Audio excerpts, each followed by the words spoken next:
talking about the Rockets facing the Knicks last night. Russell Westbrook's shot not falling early, but he did attempt it often. James Harden also struggling. Can't finish the layup. To make matters worse, Harden getting dropped by Bobby Portis. Harden didn't like it, but Chris Rock loved it. Like Patrick Ewing out there. Somehow, though, Houston still had a chance to send this to overtime, but Russ misses another one. That was the theme of the night here. Rockets lose 125-123. Their small ball lineup was out-rebounded by 31 last night. Nick, was this a bad game, or was this just a bigger concern for Houston? Listen, it was a terrible opening 34 minutes. They're down 98-79 with 2 minutes left in the third quarter. From that moment forward, Harden got it going. Three-point shooting got it going. The defense ticked up a bit, but not enough. But it's a bad loss. Listen, you're fighting for seeding in the Western Conference. They have a realistic chance to be the 2 seed and to give themselves the best path possible to the Western Conference Finals, if not the NBA Finals. And a loss like this to the Knicks, it totally undoes the great win from the weekend in Boston. Like, you go to Boston. You think it's like a hangover game? It's like, the Knicks. Yeah, I mean, to a degree, and in being there, I was expecting them. I was sitting there with my wife, the Rockets are her favorite team. She loves them. And I said to her in the first half, she was getting a little nervous, and they're down 10. I said, as long as it's under 17, they're fine. And then it touched 17. I said, it might be in trouble. And then in the third quarter, it touched 19, and I said, it's a wrap. And from that moment, they went on a run. But they never got over the hump. They got it to 2, they got it to 1, and went back to 3, went to 1, never got over the hump. But I do not think we need to do game-to-game referendums on a style of basketball that we have a sixth of a season sample size to say it causes. Never happened before in the history of basketball. Right, so this is the sample size that we have, and the sample size that we have says it causes more problems for its opponents than it creates for them. They know they're going to be out-rebounded, and they think they're going to be able to overwhelm you with shooting and with Russ's athleticism. And up until last night, you would have said it was a resounding success. They played a really bad first 3 quarters last night, and they dug themselves too big of a hole. I think what you're saying is true in theory. Like, you can beat basically every team up into the top 4 playing that way because the variance is such that your talent will overwhelm teams. What do you mean? You can.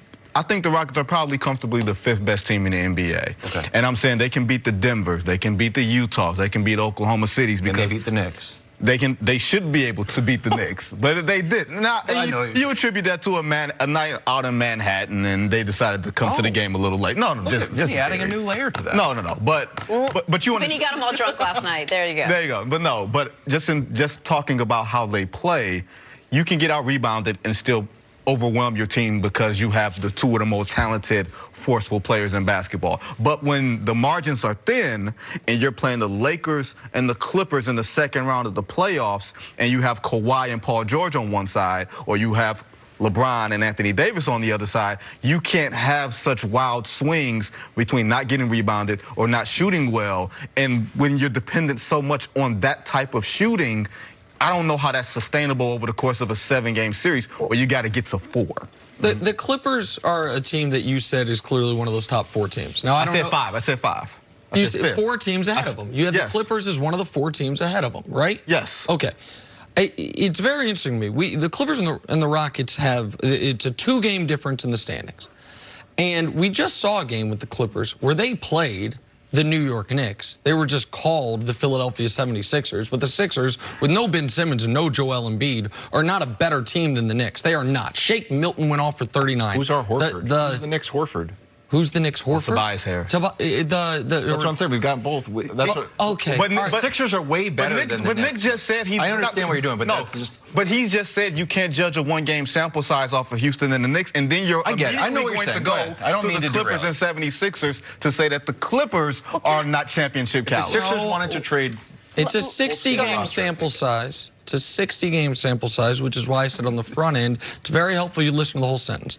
When I said on the front end, there's a 2-game difference in the standings. That's first of all. Second of all, if you guys want to argue that the Sixers, without Ben Simmons and without Joel Embiid, stay with Harden. That they're some great team, that's fine.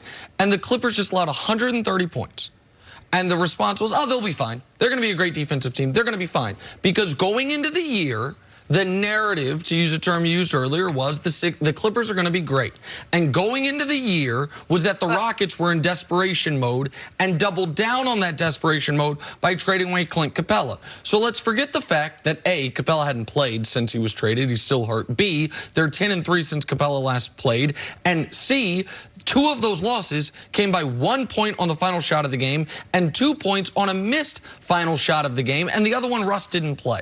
So we can do these day-to-day referendums on the Rockets. That's what we do. We're on a daily show. We have to. Yeah, but we usually, I guess the point that I'm making is we can twist the narrative on it as if it's a team people want to believe in, then the referendum is after the wins. And if it's a team people don't want to believe in, then the referendum is after their worst game in a month. But forget what happens in the regular season, which they're going to have nights where they're on and when they're off, when small ball works and when it doesn't. Isn't rebounding a premium when you get to the playoffs? Yes. When you are playing guys like what the Lakers have? Controlling possessions when the game slows down means so much. If we're talking about 130-point games in the postseason, okay, cool, fine. Then the rebounding doesn't matter as much because the individual possessions aren't as valuable. But if playoff basketball is going to be played the way it's been played for the past 35 years, then rebounding to me matters. Size matters on that level. And your most dependable. This is the most.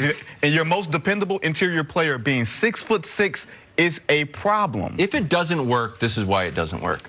Like, we know that. Like, anyone who's ever played basketball, we love it. I want small ball to work, but if it doesn't work, this is how it's not going to work. It reminds me of a famous Mike Tyson quote that everybody's got a plan until they get punched in the mouth. And last night, the Knicks didn't get punched in the mouth. They got out-rebounded. The Rockets. Oh, sorry. I'm sorry. The Rockets. Oh, there's the actual This is the actual quote. Yeah. I'm sorry. Everybody's got a plan until they get out-rebounded by a differential of 31 and lose to the 1942 Knicks. There's the worst Rockets rebound differential since 1992. David Robinson and Sean Elliott, 33 combined rebounds. So this is a cause for concern. That's all I'm saying. And what I'm saying is, where do you think the Rockets, since Capella, prior to last night, since they last played with Capella, where do you think they rank in the NBA in rebounding rate? Dead last, and they were 10-2. So they have baked that into the only guy that can take a dead last stat and make it sound like a positive. Well, because you're not going to be great at everything. And so rebounding? But maybe last night wasn't about rebounding. Maybe it was because Harden couldn't hit any of his shots. So his first 8 or 9 shots from 3. So, yeah, I mean, I think is that more than anything that Russ had an off night. Russ has been playing like an MVP for 2 months, and he had an off night. Wow. But this, I just heard Vinny say something I've quite literally never heard in basketball analysis, which is that playoff basketball comes down to rebounding. I've heard it comes down to defense. I've heard it comes down to not turning the ball over. I've heard over the last 5 years, you can just say who hit more threes. Whoever hit more threes wins 85% of playoff games. Now it's rebounding. I said size matters. I said controlling possessions matters. I did not say rebounding wins rings. I said possessions, controlling possessions matter. Don't try to twist what I said. Wait. What I'm saying to you, Nick, is this. And hear me good, because you tend to have selective hearing. When I said Daryl Morey made this move to decrease the variance on how they can perform, you can beat virtually anybody playing the way that they're playing at maximum efficiency when you have Harden and Westbrook playing the way that they're playing. If you're going to go in on small ball, go all in on small ball and say this is the one way that we can win. Complete boom or bust. The problem with that is you can only win one way. Championship teams usually can beat you more than one way. They can beat you when their fastball isn't working. The Rockets have their fastball and have nothing else to rely on. That's all I'm saying. I'm not saying it can't work. I'm saying that they've lessened their margin for error if they're not shooting well. If Russ has a bad game, if Harden goes disappearing in the playoffs like he's done before. So I agree with you that if one of their 2 best players plays terribly, they will lose. That is typically the case with championship-level teams. And in the era where we are, where everyone's got a great duo. If Anthony Davis plays terribly, Lakers are going to struggle. If Kawhi Leonard plays terribly, I don't think it has to be terrible. I don't think it has to be a terrible thing. They just have to play their B game. They can't win off a B game. They have to play A. Okay, and I would say I listened very closely to what you said, and I think you're wrong. Since the Rockets lost Capella, traded him away, their defense has gone from 15th to 7th. So this idea that they can only beat you by hitting 100 threes, the defense has gotten better. Teams are thrown off by the style in which they play. Now, what I would say the better Rockets criticism is, would that the margin of surprise that is helping them in the regular season by game 4 of a playoff series, has that worn away and a team says, okay, this is how we're going to defend you? That is the concern for Houston. It is not that they're going to be out rebounded. No, you think they can be out rebounded and win? That's what they've been doing. You're just not super stressed about it. I think that the Rockets have as smart of a front office as anyone in the league. And I think when they traded away Clint Capella, they said, guys, we're going to be awful at rebounding. Should we do it? Yeah, let's do it, guys. And so I think they've baked that in. Now, another thing, you say possessions. They never turn the ball over. They're one of the best in the league at not turning the ball over year after year. That's one way to keep possession. It's not outrageous to say you have to rebound the ball. No. Like, that's what, like, we've been talking about variance. It's like, you got to rebound the ball. This is basketball 101. Just saying, it's like, it's not an outrageous statement. Rebound the ball. Of course, it's not an outrageous statement. I would argue that every team would like to be good at everything. Sure. And that if you're going to be really bad at one thing, I would pick rebounding over defense. I would pick rebounding over turning the ball over. I would pick rebounding over not being able to shoot. Of all the things you want to be good at, it's the one